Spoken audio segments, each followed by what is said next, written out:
$1,513.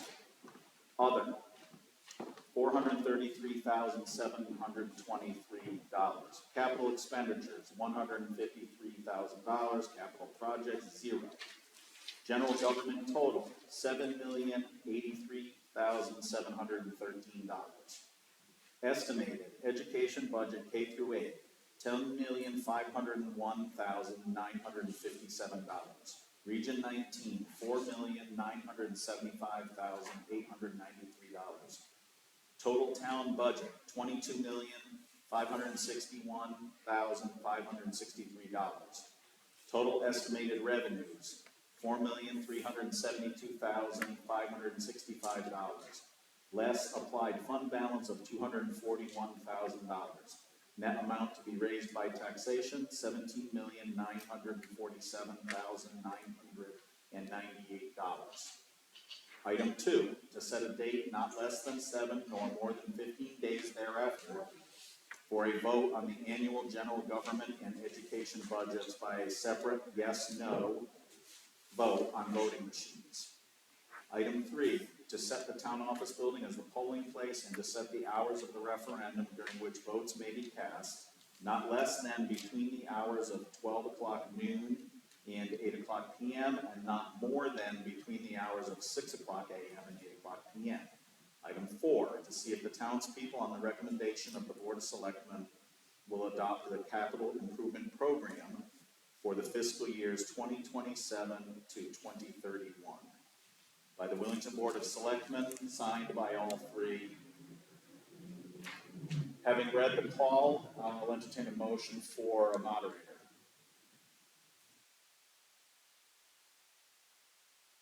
Yes? I nominate Peter Littensek for moderator. Right, do I have a second? Second. Okay, do we have any other nominations for moderator?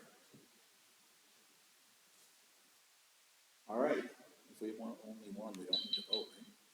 Or we still vote? No.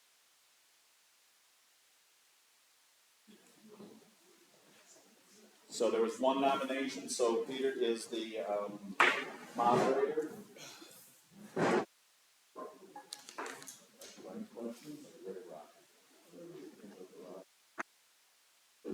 Is that just special reading of the call? Unless there's an objection, I think. Great. Well, then I'll open the floor to discussion of item 1. Discuss the general proposed government and education budgets for fiscal year July 1, 2026 to June 30th, 2027. Does everyone have a copy of the call? Not necessarily the call, but they have all the budgets are all on the back page. Okay. Then it's not necessary for me to read the, yeah, I can do that. These same numbers are on all the materials. Okay, then I open the floor to discussion, but before I do that, I'll just ask everyone to direct their questions to any of the town representatives or officials, school superintendent, not to have any conversations with each other or close conversations with others. My question, you're asking that we go to the moderator for, Yes. so there isn't crosstalk? Yes. Okay, all right. But indicate if you're asking a particular resource to be involved, such as the first selectman, superintendent, of education. Here? Thank you. But with that, I'll open the floor for discussion for item 1. Good. And please identify yourself and your address as you participate. Jennifer from Blue Springs Drive. I just wanted to start off by saying thank you to all of the folks who put work into this budget. Work on the front side and the middle side and the back side. There's been so many iterations of this budget, and I think that sitting on 2 of the committees that participated in this budget, I thank my fellow board members for the conversation, and I hope room who are gonna vote to bring this to Willington tonight, have known and understood the amount of back and forth these budgets have had, with the considerations that everyone in this room has. Everyone in this room are taxpayers.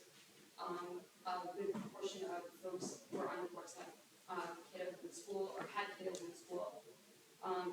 This affects everybody, and I just wanted to say thank you for all the work on all of the phases of the budget and the thoughtful and mindful.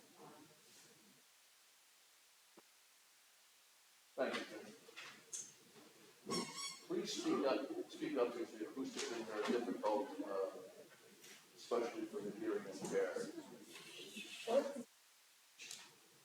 I didn't hear us speak up. Peter? You have to speak up too. Peter Tanaka, 125 Mason Road. I would like to add to Jen's thanks to the various boards that have worked on this budget. Having participated in the past, I know that it's not an easy process, and that hopefully we can get through this together. However, I've looked at some numbers, and oftentimes that if we narrow our focus too closely, we don't strike to the greater truth. So I looked over the 2-year budget increases for general government. The 2-year increase for general government, working in last year's cuts, comes to an increase of $8,905. That's a 0.13% increase over 2 years for general government. Pre-K-8, it's $732,740. That's a 7.5% increase. In Region 19, that's $343,700 for a 7.42% increase. That gives us a 2-year education increase of $1,076,440. Now, while I agree that the children of this town are very, very important, they're our future, they are what we need. However, there are other needs in this town: the infrastructure, health and safety issues, power. It goes on and on and on. We've got many, many people at the town hall that are working in non-education positions that are taking considerably less in raises than our education people, and we're losing them. We're losing them quickly. While I was in office, I believe we lost close to 50% of our people who could leave Willington for $20,000 a year raises. We are not competitive there. So what we have to do is we have to make sure that we're balancing our general government and our education budgets. We can't continue to sacrifice our general government for our education. I do, however, encourage people to vote for the general government budget, because never have I seen a budget fail and the number go up. And this is bare bones. 0.13% over 2 years, given the inflation of the last 2 years, is just not acceptable. Thank you. Lori? Lori Sempron, 271 Turnpike Road. I'd like to reiterate what Jen said. There was a lot of work that went into these budgets. At the time, I was on the Board of Finance, now I'm the treasurer, so that's and I just, those who were able to watch meetings or go back and look at videos, there were a lot of tough decisions made, and there are a lot of things happening that we don't have control over. The outplacements are a huge cost for our town, and that's the primary driver for the increase in Corvette. And all of these are bare bones, including Corvette. So I hope people will support all of these budgets by voting yes at the referendum. Thank you.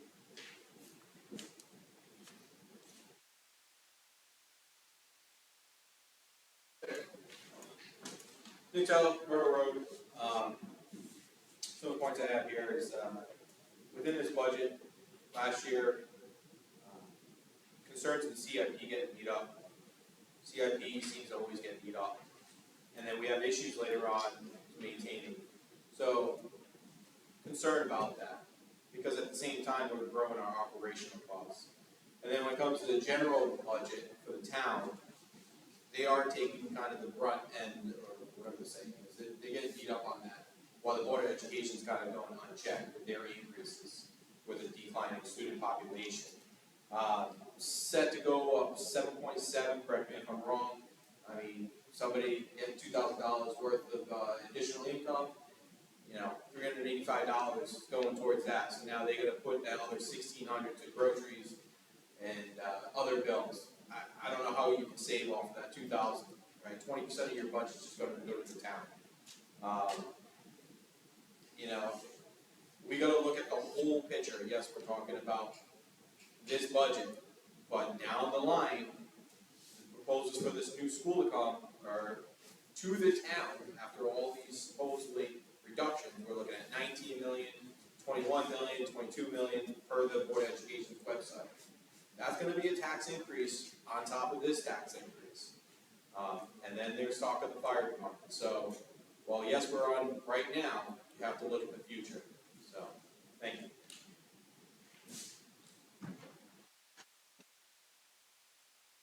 Others for our item 1, discussion of the budget? Mike? Mike Coop for selectmen. Hopefully everyone, who needed or wanted it availed themselves of the documents in the back. There's a sort of a fancier budget summary with little pie charts and fancy colors. It's a 6-page document, goes into some more detail. There's a single-page summary, which just is similar to what was read in the call for the meeting. The CIP plan is on a large sheet that the print is almost too small to read, and I apologize for that. It was the best we could do. Understand what's there, ask questions. As was already said, a lot of time and work has gone into this. Some good points are made about the balance between various parts of the budget. There are certain things that have ups and downs, and unfortunately, one of the biggest things we're fighting is 2 ways that we, in the past, have been able to make the budget more palatable are not available to us now. Our revenue from the state is decreasing compared to our expenses, particularly with a lot of unfunded mandates, including what was talked about with special education.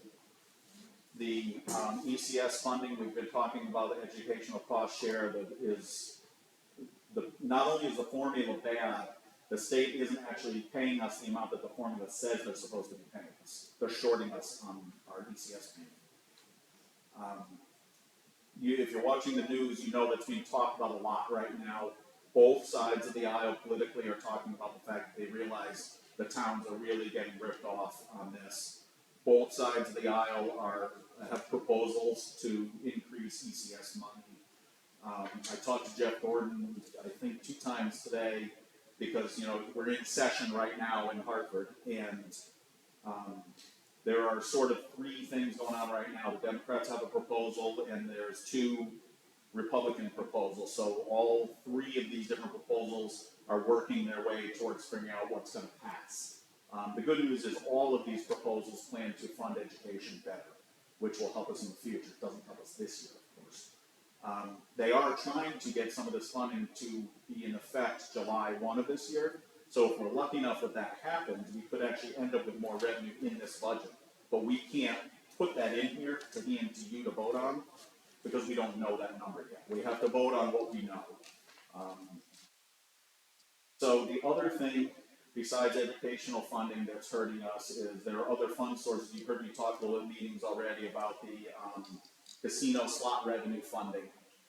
When the deals were made between the states and the 2 large casinos in southeast Connecticut, part of the deal with that was that a certain portion of slot revenue would be provided to the state to be distributed to the towns, which was intended to make up for a whole bunch of other things, especially the towns around the casinos, to decrease traffic, litter from cars, all this other stuff. The state has been quietly, at the state level, taking more and more of that money into the state budget. and using it to balance the state budget. Now, in a way, for us, maybe that works because it's reducing the need for our cover whatever they're covering, or maybe it's just buying more things that we shouldn't be buying. The problem is, either way, it's shorting the money that's supposed to be coming to the towns. We used to get our peak was like $126,000, $127,000 a year we were getting from that fund, which is a good chunk of revenue for our budget. We're down to $17,000 a year right now. So, in the conversation this afternoon with Jeff, and these are only proposal numbers, we can't count on these. He's talking about the casino revenue fund going from the 17 up to 56,000, possibly July 1. So we would get another $40,000 of revenue there. Small, but it's 40,000, it's still a good number. And his proposal, I think, probably can't make it at this point, but he's proposing what would be, at the best case scenario for Willington, $700,000 in change in revenue July 1. And then another $700,000 next year. I don't see how that big a jump can possibly make it, but we'll be optimistic. So the point being that there are two things that are really working hard against us, and what that has meant is, if you look over the last couple of years, the amount of money we were able to take out of our savings to put against the budget has been decreasing because the revenue has not been coming. And we also had two things that adjusted our taxation. If you remember, like in the previous fiscal year, our auto taxes were capped because the state had set a limit on what the amount is you could tax cars, the millage on cars, in an effort to gain some favor in Hartford and help the citizens. They capped the car tax rate, so it helped all of us as individuals pay less in car taxes. But that money, that decision that was made in Hartford was paid for here in Willington because that was less tax revenue we got. The other thing that happened was, because we were able to use larger amounts of the fund balance before, if you look, like two budget years ago, we used like $900,000 worth of savings to keep the tax increases, to manage tax increases. And then in the current fiscal year, we used, I think, $700,000. So now in the proposed budget, because our funds have been drying up, we're only using $241,000. And that is partly from fund balance and partly from salary savings from the ambulance because they were short-staffed this past year. So not being able to take as much from savings has made it harder for us to balance the budget, which means more of it has to go on taxation. And then, of course, the last big stinker in the whole thing was reval last year. Residential property values went way up, commercial stayed flat or went slightly down. We are mostly residential in town, so the burden went more to all of us homeowners. And again, to help balance that, last year we plugged in $700,000 from the state to try to soften that flow. So all those things have kind of caught up with us, and so we really kind of had to tighten up this year. It is still an increase, which is unfortunate. None of us wants an increase. I think we're at 1.97 mil here now. And what I would say is everyone, because I'm in the building every day, everyone's literally working to find the pennies. If you attended the last town meeting, you know that Jerry and I dug through all the old capital projects. We found projects that had $62 in them, we closed them, pulled that money back. And then we also found projects that had $10,000 left in them, we closed them, pulled that money back into the budget. So people have been working hard. There's discussion about if this is cuts to expense budgets or cuts to increases. I think we all know for the most part it's cuts to increases or reduction in increases, but that still turns into in positions in the schools. There are positions that are going to go unfilled to accommodate this lower level of budget from the previous. In public works, as we've already discussed, road money, paving money, things like that are being reduced from what the what might be desirable in the capital plan. So there are a lot of sacrifices in this, and make the taxpayer sacrifice by paying more, but we've kind of squeezed it down to where we think all the committees and the boards and town halls feel we've squeezed it as much as we can.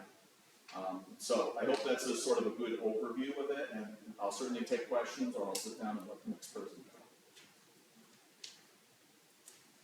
More questions? Or comments? Ralph? All right, so this.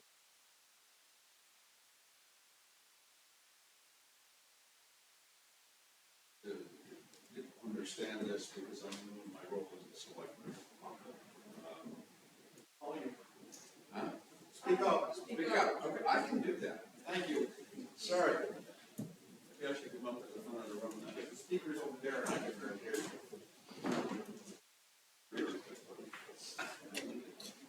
I want to echo some of Peter's comments here. My concern is, what I've seen over the last several years is we're kind of catering to the ed budget at the expense of the local government budget. I respect education. I really want to see our kids get a great education. But on the other hand, if we can't maintain what we need to maintain in our town, how are our kids going to get to school if our roads fall apart? And just one thing that I did was to separate fund transfers from the local government budget, because that's where it's included. Now, those fund transfers are basically savings or dedicated projects. They don't cover general government expenses. In 2019, we went from 4.29 million down to 3.59 in 2020. Slowly been creeping up. We did not match local government, the numbers in 2019, the 4.29 million, until 2024. We went backwards. Quite frankly, that troubles me while the education budget continues to climb. Mike had mentioned auto taxes. The one thing that he didn't mention in that impact was they changed how they valued the automobiles. It was, yes, there was a cap, but there was also, they just took MSRP and decreased it over a set number of years. So a lot of my property taxes on my vehicles went down dramatically last year. The problem with this budget is it's essentially a 2 mil increase. Last year, reval helped a fair portion of the residents. Their overall taxes kind of went down. But there was also a substantial portion of our taxpayers whose taxes went up dramatically because their home values went up dramatically. This year, we don't have some people benefiting and some people really getting hit. This year, everybody gets hit. A 2 mil increase on a $100,000 home is $400. You can increment that up to get a $500,000 home, multiply that by 5, that's a $1,000 increase in your taxes. Wonderful. Anyway, I just wanted to put my 2 cents worth into this whole conversation. Can I ask Ralph a question? Sure, of course. When you separated out budget and transfers, I didn't have a chance to look at this in detail, I'm sorry. When you separated out the budget transfers, did you separate out all of them? Or did you leave in library, rec, ambulance, fire departments, all that stuff? Because those are sort of government. Yes, they are, Mike. And no, I took out all of the fund transfers. Okay. They're a separate line item. Okay, I just want to know where your numbers were. Okay, thank you. But it's understood though, Mike, that some of those fund transfers, there's still a dedicated purpose on that. They do not defray the cost of the town offices. You said it, the library, and other things. So it's just, when you look at the progression over time, it's kind of disheartening to me to see our local infrastructure budget really take a beating. And I just, we're going to wind up playing catch buy something sometime down the road. That line, something about taking the can down the road. Anyway, that's all it is. John? Michelle Dusick, Cunningham, Liska Road. I'm thrilled that Mr. Toulis is advocating for higher taxes so that we can pay more for our roads. I don't think this is an either or question. It's not general government or education. That's what it costs to run a town. It's both of them together. I think this budget has been underfunded for decades. We have not invested the money in our roads that we should have, and that's why we have bigger potholes. That's why we have more work that needs to get done with it. We have issues with infrastructure. The hens are coming home from roost. We have got to invest in our infrastructure and take care of it so that it can go forward. So this is not vote for one or vote for the other. This is what it costs to run a town, and it's about time we started ponying up and paying what it costs to run a town. If it costs more to provide raises for staff so that they don't leave, then I hope next year we come in with a higher proposal and we'd be able to afford that. Maybe not. I hope that if the roads are in worse shape and we can't get the school buses through them, I hope you argue for higher taxes. Because I think that if the problems are like that, then we should be hearing that throughout the entire process to get to that point tonight. Because we've had a lot of conversations across town for months now to get to this budget.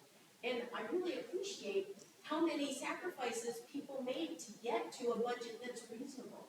It's not perfect. Nobody is happy with this budget. I don't think anybody is happy.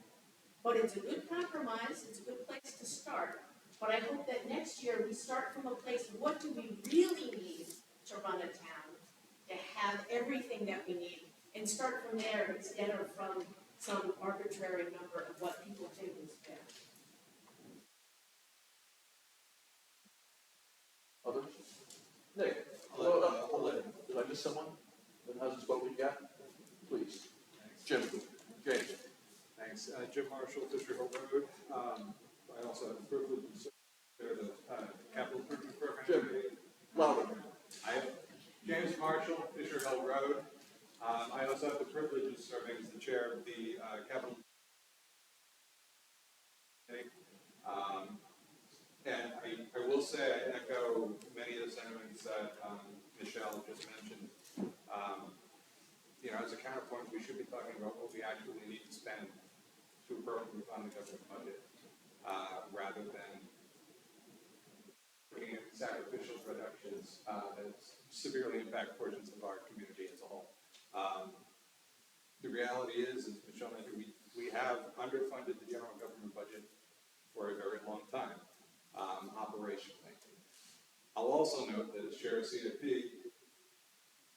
general government budget spending is going up year after year, while the increases are buffered quite a bit by the fact that we've made significant cuts for the third year in a row now to savings for capital reserve projects.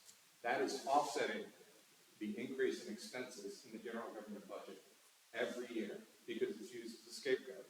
While we have greater capital projects coming up that we are trying to reserve funding for so that we can appropriately fund without a dramatic tax in future. So it's not as simple an argument as we reduce the general government budget at the expense of an education budget.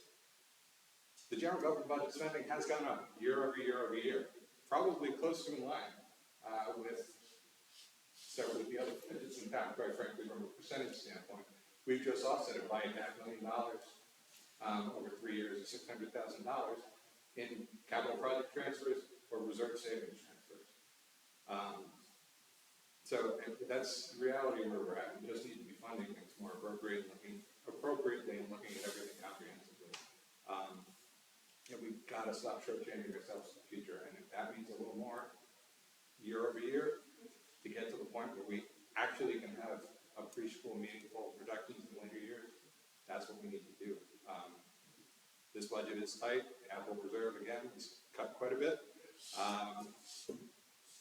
but at the expense of saving staff positions, that's the sacrifice we've made. That's part of that sacrifice, and I understand that. But we have to look at it realistically as a comprehensive budgetary picture, and we have to understand that it costs to run a town with the service we're expecting to maintain. So, thank you. Additional questions or comments? Oh, yes, of course. Nick Ellenberger Road. So real quick, I do agree with, James. We agree on, the concern of taking that hit to the CIP. But point of clarification, because, speaker two before had stated it was basically a vote for all, like one is, they're all the same. The perception could be out there, that these are two different votes at the end of the day. There's gonna be one for the Board of Education and one for the general, correct? Actually, three. For all three, yes, We yeah. have 19. So, yeah, R19, which is already rubber stamp, basically, but, That's not true. We continue. but I just want to clarify that there are three different votes here, it's not one and that's it. So, and correct me if I'm wrong. Who is not spoken? Rob, not spoken, yeah, Rob, please. Rob Cook, 77 Common Road. I guess I'm listening to everything, been a member of the community a very long time. We always want to worry about the expenses. I'm a simple business guy, I'm in Norway, all right? It's a matter of fact, all right? What are we doing to generate revenue for the town instead of relying on the town people? Where are the buildings? Where is the businesses? All right? I've been part of this town for 24 years, and I watched how much we, excuse the French, messed around with the TA and Loves and all that. Trust me, I live here, I love it. I moved out here 24 years ago from Omaha, Nebraska. All right? So my thought flowing out here, we got budgets, we have kids to educate and stuff. My kids have gone through the school system. We have future kids, you know what? And they're gonna be pushing my wheelchair down the road, so I want them to be successful. But on the other side, we're going back to the same thing. We either have two things here, guys. We got property, all right? You're gonna tax the property holders. Well, where has there been a new building here? I stood at that back wall, probably 10, 15 years ago. We don't wanna be Tolland. We don't wanna be like Tolland. We don't wanna be like Tolland, because Tolland built that high school. Look, I'm as cheap as you're ever gonna find, I'll be honest about it. But the reality is, we need to address the revenue problem. We either build new homes, or we get business in this county. Healthy business. You know, not for, you gotta look at Mansfield over there, you gotta look at UConn. All right, I'm gonna use an alma mater in my Penn State College, PA. It thrives because of what's going on out here and the surrounding areas. It's the third largest city in the state of Pennsylvania during Penn State football game. So what can we do to piggyback off it? Stuff, all right? I get really wound up, I apologize. But I'm sitting here saying to myself, listen, everybody argue, you know, you're saying he wants the taxes, they don't want it. Look, I don't want my taxes going up either, all right? I'm getting close to the time of retirement, and you know what? As a retiree coming down the pike, I'm sitting there going, I can't live here, all right? I've done well in my life, I'm not complaining, but you know what? It comes to the end of the day, guys, we're either gonna scurry the people out that can leave, you know, like California and everybody else, or we're gonna turn around and find a way to address our budget issues. I have been to too many of these meetings, my young daughter drags me to them because I love the town, she takes great notes, and trust me, unloads them all on me later on. But I have not heard in 24 years, what are we gonna do to generate revenue? That's my point. I apologize for jumping up, but I couldn't take it anymore. Please. Can I just give him a brief response to his question? So, great question. When I was thinking about deciding to run for first election, this was on my mind. We had a very big debate about the warehouse years ago. And there was a lot of sides on that about was it going to be a positive or negative impact. Whatever the decision was, here's where we are now, right? So I've been in office 5 months. I've had multiple meetings with Mike D'Amato, looking at where our zoning has been changed, the South Willington Village development opportunities, grants. We have grant opportunities opening in the beginning of May that could possibly assist with water and sewer in the South Willington area, which could make property more commercially viable than the stretch from the Mansfield line to, the village area. Not saying we're gonna get them that, but that is Mike and I are targeting that right now, as a possibility. And, so the economic development in sort of a planned way, in a way that the townspeople can be part of it, is something I'm very interested in, and I will be working hard over the next 19 months I'm in office to be pursuing that. I have talked a little bit, with economic development, but not as much as I want to yet, to participate more in the meetings. We're getting through budget season now, as this process goes through, and hopefully I can do that. And we're gonna need that passion, from a lot of people in town to talk about these topics. And one of the things you said also goes back to, and was on the website when I ran for office and all that, is I've been in this town since I was a year old, I guess. And some people still think I'm a newcomer, even though that's 57 years ago. Yeah. Both my parents moved from their hometowns, where they had legacy and family and heart. My dad came from Pennsylvania, my mom came by way of a couple different places from northern New Hampshire. And I always grew up thinking that they left something behind because they couldn't stay in their hometown. They had to come because the economy didn't work there. They came to Connecticut. I want to see the generation stay in Willington. When you're in your wheelchair and your kids are pushing you around, I want you to be able to afford to stay here. I want people to stop retiring to Florida unless they really like the weather, which I think is terrible. I don't want them to have economic reasons to move to Florida. If whatever tax advantages live in there, retirees should be able to stay here, go to their grandchildren's little league games, go to school dances, whatever it is, be buried in the cemetery where their grandkids can come see them. So that's where I feel passionate about that thing, and that's why I want to answer that question to you. I don't have the solution yet, but I'm going to try to work towards it. Peter? Hi. Oh, you were raising your hand. Yeah, I did, and I didn't. Other questions or comments? Going once? Peter, you reconsider. No, it's completely different. Can you read what number we're on? Is that a motion or is that just? We are on item 1, discussion of budget, which is not an action item. It's Okay, the thank you. discussion portion of our meeting. That's what I was exactly. So we are voting to approve several. Katie and Trace Grace, Eldridge Road, we're new to town. She's, has a split by speech aphasia, so bear with her as she says what she's saying. Please, take your time. We're voting to keep a 7.7 rate for the mill. Asking about the tax mill rate going up.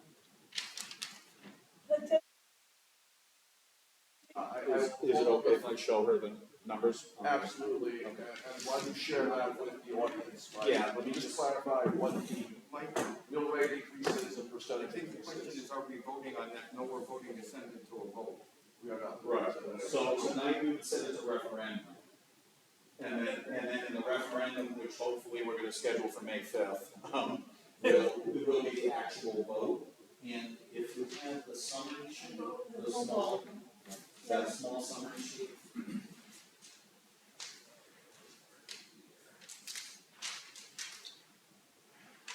So it's a 1.97 mil increase, which would be a 7.7% increase in your property taxes. Okay.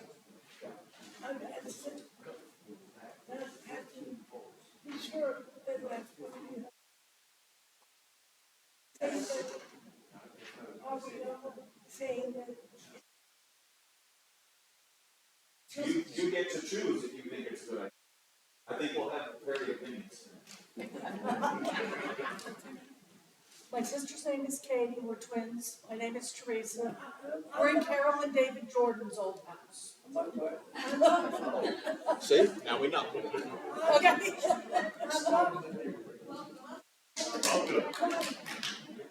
I'm not in any way, I'm not in any shape She wants to know.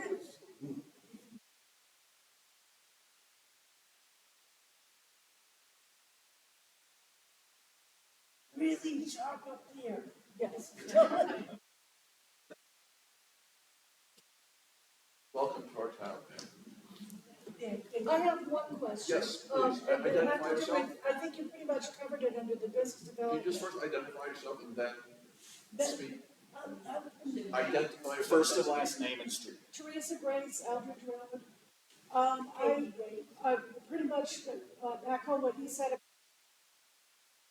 Tried to, when we were moving into town, I tried to look at the different board recordings and stuff, and it seemed to me as if you guys were starting to bring up new business into town. But since we moved into town, I keep trying to find what's with all these empty buildings, what's with this, and where is the actual business in town? And as a newcomer to town, I have to tell you, it's really hard to find it. And it's not that, I don't think that it doesn't exist at all, but it's literally, okay, I'm doing all the things that I can to try and search when we bought the house after the fact. The only thing I could find on the web about this town was a marijuana festival, and I was like, oh my God, what have I bought? You know, so I don't think, it's like, okay, so we're still trying to unpack the boxes and fix everything, but we just want to say, we also are very passionate about trying to help with reviving businesses and helping them. Not,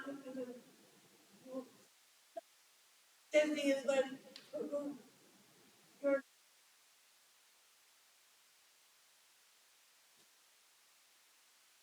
okay if you smoke or if you don't smoke. At this point, before there are any more comments, questions, or concerns, Mike, given the interest tonight about town development, you want to share with the audience that we have an Economic Development Commission and what they do and when they meet? Sure, that's the short story of it. We do have an Economic Development Commission. I don't know the schedule right off the top of my head of the meetings, but if you go to the town's website, right on the main page of the website in computer or mobile form, you can find the calendar. You can also go to boards and committees, look up Economic Development Commission, go to their part of the town's website. And then, as you said, if you look on the official Willington YouTube channel, you'll see recordings of meetings. And one of the topics that will be coming back around in conversation that was the subject of a town meeting a few months ago is if the town is interested in doing some tax incentives that may bring businesses or development into town. So these are things we should be looking at for more conversation, figuring out what works for Willington, if we can incentivize, or if that's not a good idea. We need to be working on it. We need to be talking about it. We need to hear all the opinions. Otherwise, we're going to just be exactly where we are, which is, people love the term land of steady habits, but that's also stagnation. We got to find some opportunities here. So, Economic Development Commission, you're going to hear more as we do more sort of public meetings. Selectman Marco had the idea of doing more sort of general information in town meetings. We're going to try to get more of that going on. And get more community involvement. And even to your point before about Penn State and the economic engine of that university, we know there's a huge economic engine that lights up our nighttime sky down here at UConn. And that is why, that's one of the reasons that the south end of Willington and Route 32 has some potential, because it's right off of Route 195, and maybe we can pull in a little bit of that UConn economy. Right now, that UConn economy is making all the apartment complex owners very rich. And that's why our apartment complexes are selling every couple of years, because they could just keep turning it over and raising the rent, and UConn students just keep paying it. When I was a kid, those were young couples, grad students, and even families in those apartment complexes, because the students were more on campus. My hope is, as housing develops there, students move closer to campus. Maybe we get some families back in town, some young couples, and grad students and professors in town, and kind of shift what's happening in town more towards community-based people who are committed to more than 4 years or 3 years in town. I'll leave that at that. I believe there's also a booklet the Economic Development Commission publishes showing our existing Willington businesses that we can all support. That's available, I think, at the town office building. Now, I just wanted to make a please just comment. identify yourself, please. I attend, Thank you. Clint Eldridge Road here since the 68. And, will die here. So,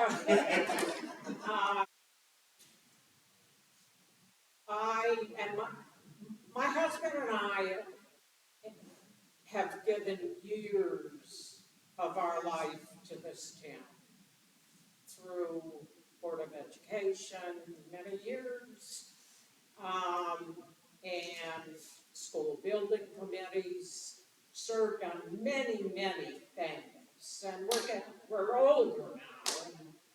And, I know my husband spent a lot of time, was on the Board of Finance when I was on the Board of Education. And, he spent a lot of time on the economic development. So it goes on, you don't see it. And yes, we do need it desperately to hold this town together. It scares me what's growing up over on the other side of Willington. That Yukon campus keeps coming toward us. And although I grew up in stores, I like Willington, and I like what our town is, and how we all try to work together and do our part. I could, and I applaud, this is not an easy process. You know, I will stand for the education budget till I die, because I think education is so terribly important to families. The one thing that I'm really unhappy with, and I'll just share it, I don't want to go into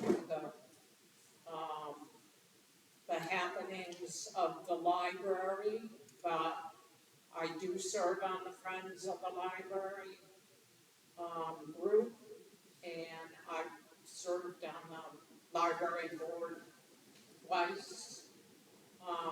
I support that library. We have a beautiful building, and now we stand to have to cut staff and maybe days that it's open, and it's a sin. And I really, really don't understand as much about taking money out of their budget, but I can tell you, I put in hours and hours for their book sales. We go there and we sort books, and we have meetings, and we try to raise money for programming, and we have outstanding programming in this town, especially for the younger population. But I am upset about what's happening to the library. Also, I think we have to have a more positive attitude with the senior center. And I know there have been happenings back and forth, negative and positive. We just had a craft sale trying to raise money. And we do anything we can over there to bring in a few bucks so we can buy paper, so that we keep all our members in touch. And I don't want to see that going down the drain either. That's the age where I am, and that's what I use. But I just needed to say that. I think we need to pull together as a whole town Have a school building facing us, yes. Watch our schools crumble. That's all I have to say. Thank you. Jen? Jennifer Clover Springs. I just wanted to, as we, I'm just going to wrap up soon, but, thank you. I am hoping, there's a tiny portion of, voters in here. I hope that we can all leave here with the information that we were handed as the information and disseminate it to people that were not here. If people are looking for the education numbers, the education budget, we have that and 20,000 other things that you didn't know you needed about the education budget, so please ask. I feel like it's incumbent on the people that are sitting in this room to pay attention to what's being said. When people talk about the budget, it's really important that people say the right thing and not the thing that they think people want to hear. And there's people in this room, sitting in this room, who can answer the questions, who can help people understand what is happening and the facts behind what these people say too. And I hope that we can all be here and agree on those very basic things. Other comments, questions, concerns? Going once, twice. I will close item 1 and move to item 2. I'll read that. To set the date not less than 7 or more than 14 days thereafter for a vote on the annual general government and education budgets by a separate yes or no vote on the voting machines. So move. But there's a question, so I'll hold that. Hold on. Excuse me. Christine's office register of voters. I move to set the date for Tuesday, May 5th, 2026, for a vote at a referendum on the annual general government and education budgets. Second. Well, I don't need a motion for that. That is the motion. Yep. So the motion's on the floor Yes. and seconded. Yes, second. Thank you. That'll report great. We're ready for the question? No problem. Pete, can I have discussion? Oh, If someone will, I'm so sorry. discussion. Nick Tella, Myrtle Road, so my question is this a pass or fail? And if it was to fail, what happens? Pick a new date. Tonight. Yeah. So it would not. However, this date is set because it falls in line with the date that they're, for Region 19 and Ashford and Mansfield as well, and we all need to vote on the same day on that, so it would be of. But if there cannot be, is that, okay, sorry, I'm just gonna direct you. And I'm with sorry. One at a time. Yeah, so, but at the end of the day, there has to be a consensus of what that date is, and it could be a while or whatever, however that vote goes, correct? I'll answer that So, by saying that we have a tri-town referendum with Ashford and Mansfield based on our commonality on the Region 19 budget. However, I suppose, and I've never seen this, that there could be a motion for a different date, if someone chose to make that motion, and if it was seconded, I think it was. I've never seen that before. There's a motion on the floor. There's a motion on the floor. Motion's been made and seconded, there's no new motions. Apparently, I'll be adding that.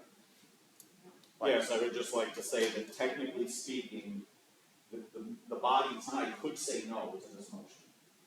It has a lot of negative downstream effects if we were to do that, but technically speaking, the body would say no to this motion. and, There's just no vote, yes. and Peter, if we were to vote no, we could, in theory, send that back to the Board of Finance, and how was the meeting? No. It's not a Board of Finance thing, the people have to set a date for referendum, or Or alternatively, you probably technically could approve the budget in a town meeting, but we have never, not in modern time have we ever done that.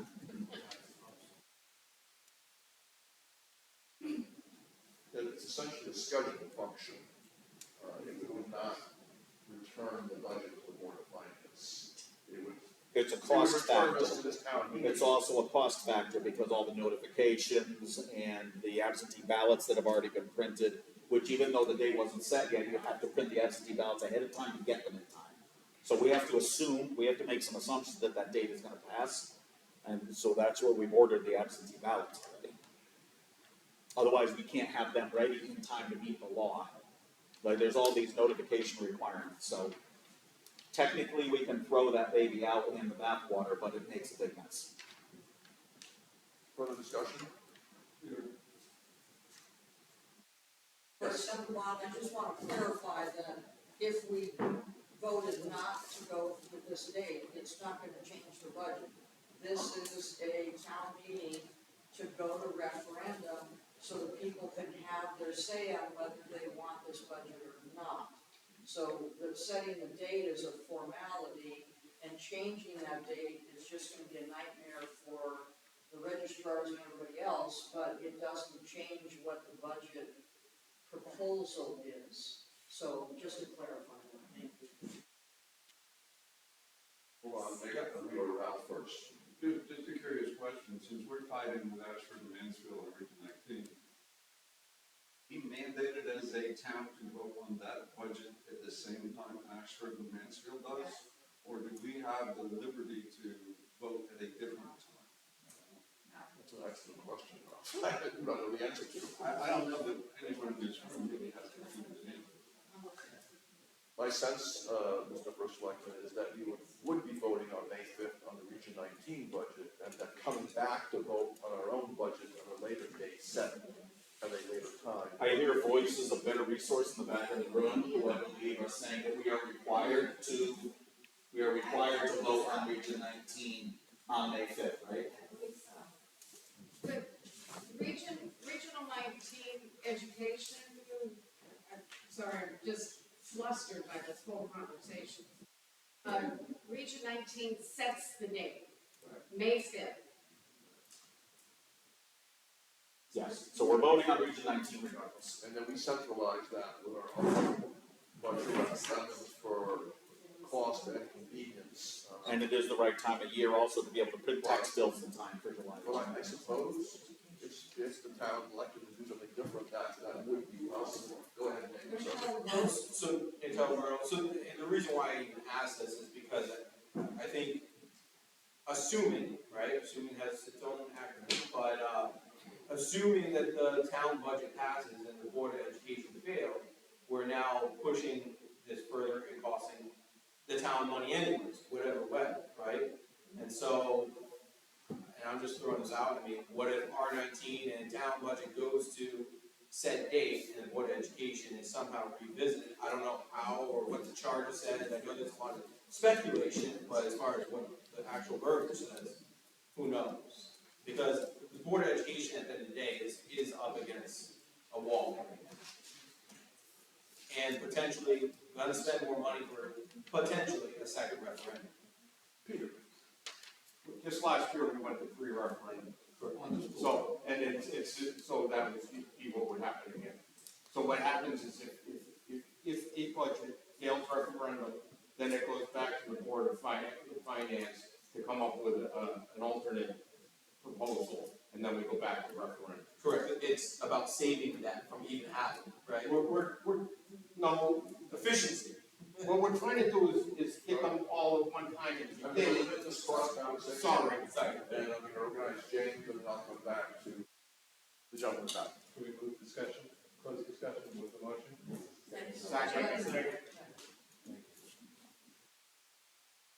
Second. I apologize, I did not want to curtail discussion. I didn't hear what was said. Second. We close discussion. Second that. So we have to vote on We have to closing vote. it first. We do have to vote. All those in favor of closing discussion signify by saying aye, raising their hand. Aye. Opposed?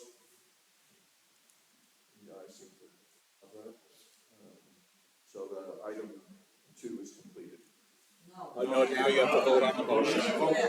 Now you vote on that motion. Oh, I'm sorry, thank you. So we are now prepared to vote on that motion. So I'll accept the motion to vote. We have the motion. All in favor? You know, that part of it. All in favor, raise your hand.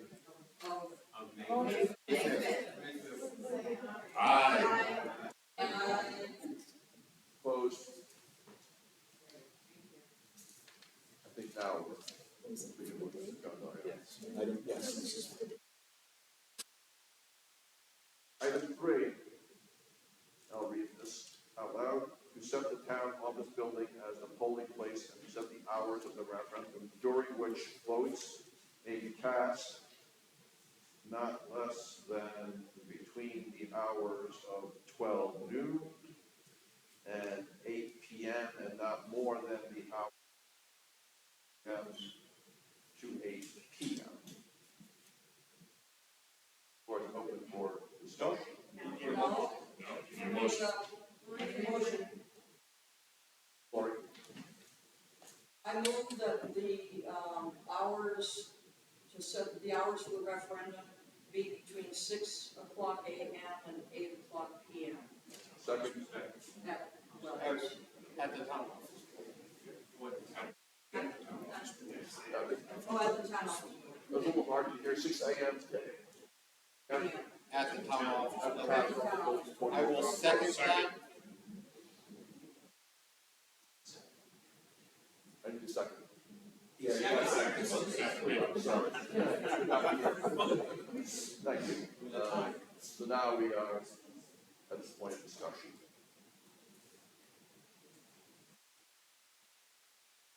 Let's go straightforward. So, and that's the maximum hours that are available to us, which is good.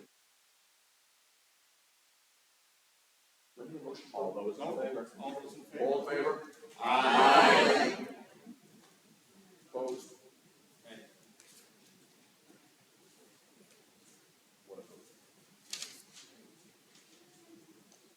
Now move to item 4. See if the townspeople, on recommendation of the Board of Selectmen, will adopt the capital improvement program for fiscal years 2027 to 2031. So moved. Second. I would suggest that perhaps David Marshall would give an overview of what this is, and then we can proceed to discussion.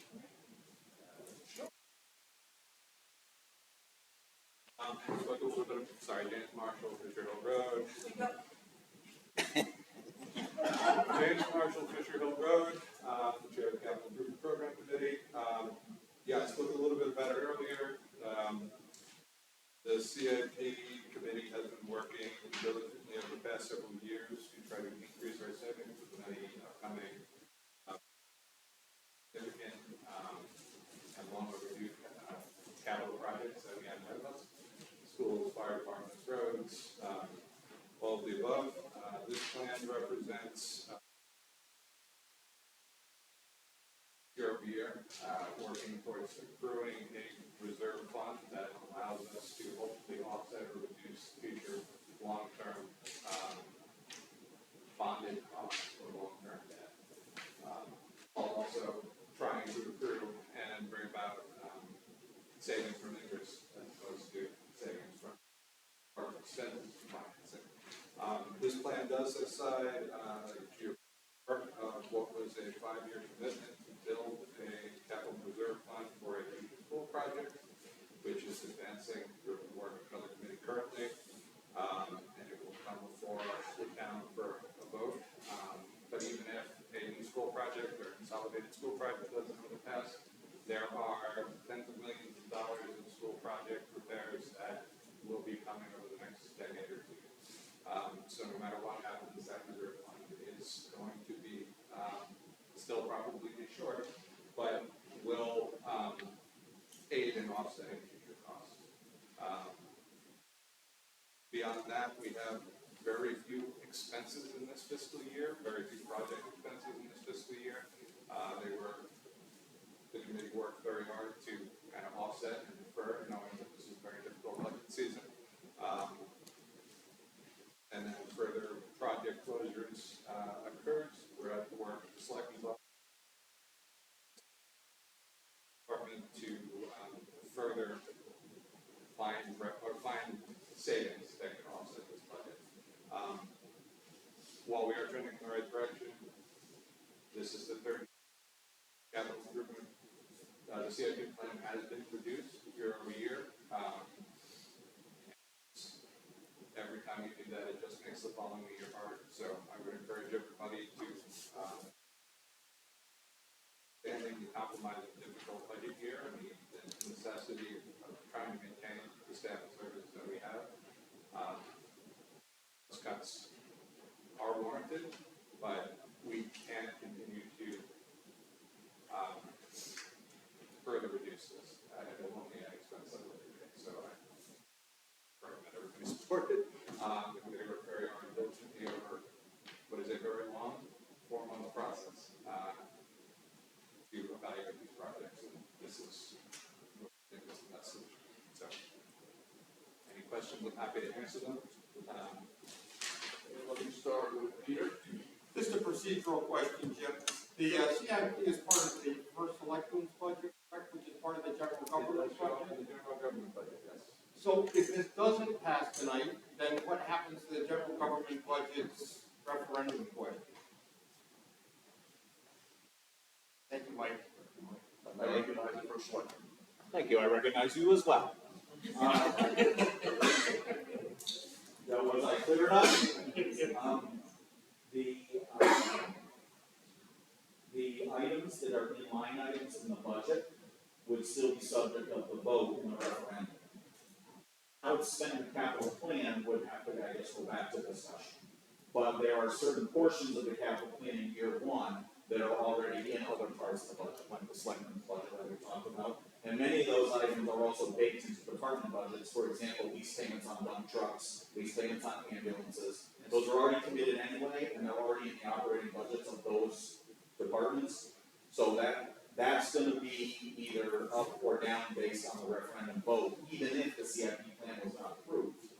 Then how we handle the CIP plan would have to at least go back to the Board of Selectmen, because it really is a Board of Selectmen subcommittee, I guess. And I think you know that answer, I know you. Advisory committee, I was just trying to draw the information. Okay, do we agree? Yes, we do. Cool. Lori and then Nick. I move that we adopt the capital improvement program for the fiscal years 2027 to 2031 as presented. I second that. Second.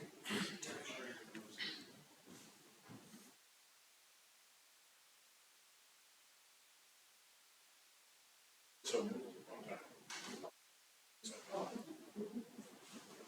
Did second it already?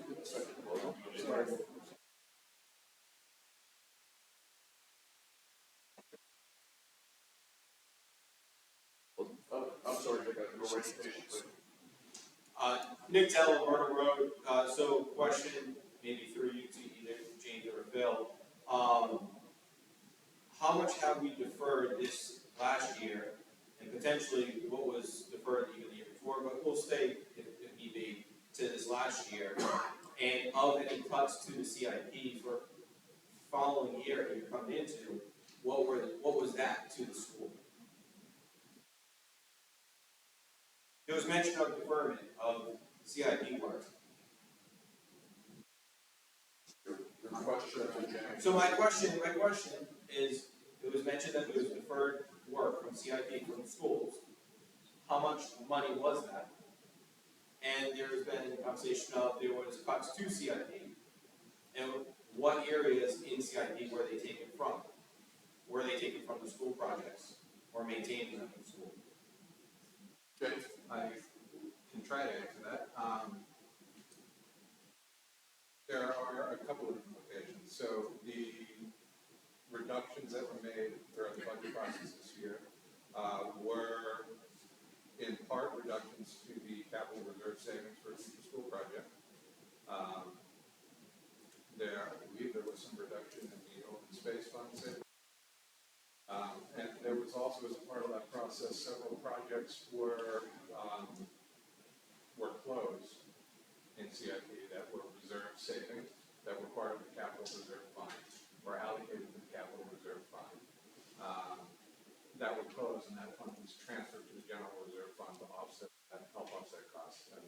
remembering that correctly, my bad.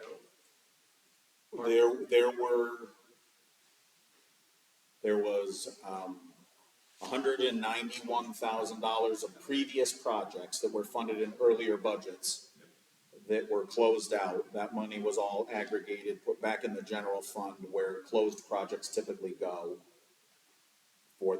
If a project runs out, finishes and has a little balance left over, it goes into the general fund typically.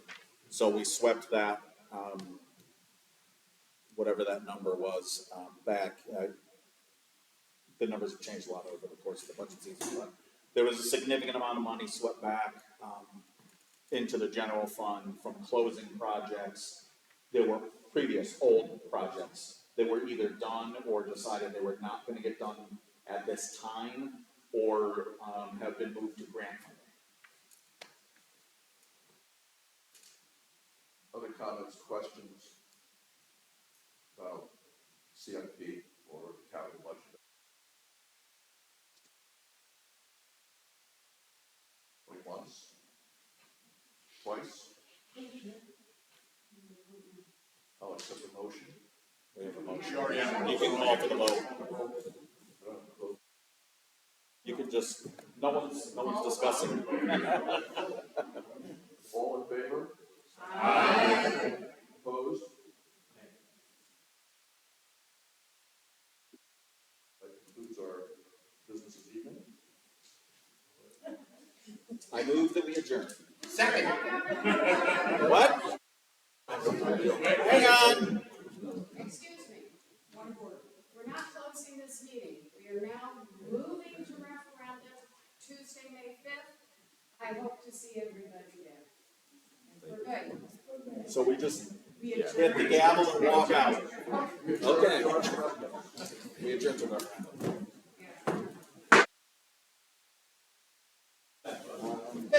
Alright, so that's it.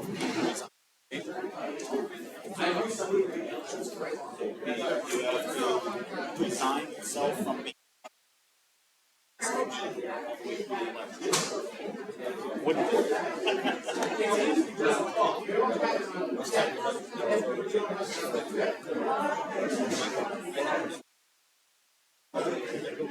I think the Senate.